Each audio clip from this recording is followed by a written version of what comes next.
लागे कि तोहरा बुखार बाटे भीतर, गरम हमार भइल थर्मामीटर, हवा तो बदी करी होइया। अबे कहिया में कसी के सोइया, जब मरद के लोड नहीं सहबू तो कैसे ससुरा में रहबू। हमर महरद प्यार नहीं करे जाके नैहर में कहबू हो।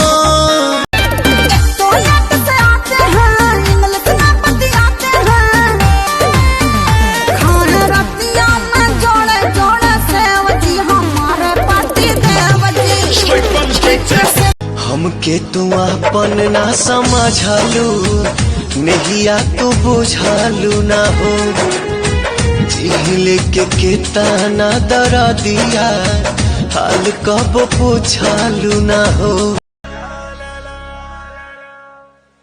एक सुथरी सी छोरी गल आंख लड़गी, बिना बुझे दिल के वो माह बढ़गी, होठ थे रसीले गणी बोले मीठी थी, बोझ बोझ रख दी सी हौली पब चक दी सी तावी मैथों छण छण हो गई। पल्ले छड़ दी ना कख तेरी मोटी मोटी अख तेरी पैंदी सट्टे मित्रां नू। बोर हो रहे हो? जिप खोलो, हाथ अंदर डालो, बुक्स निकालो और पढ़ लो। एग्जाम्स आने वाले हैं ठरकियों। अभी हमको एक आदमी मिला अमेरिका का, तो उसने कहा कि हमारे यहाँ कुत्ते कार चलाते हैं। फिर दूसरा आदमी एक दूसरे देश का मिला, बोला हमारे यहाँ बंदर हथियार चलाते हैं। हमने कहा तो तुम हो पागल, हम है उत्तर प्रदेश के, हमारे यहाँ गधे सरकार चलाते हैं। कर लेती मैं प्यार लखन तर चोखा बोनी रे, तू तो पीवे है सिगरेट आवारा ज्यादा हो चोर।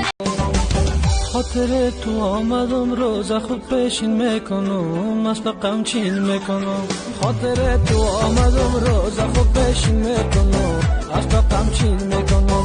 میروم با باغ و بستان. भूल जाइबू गलिया हिरान के गोरी, अरे ध्यान से सुन, भूल जाइबू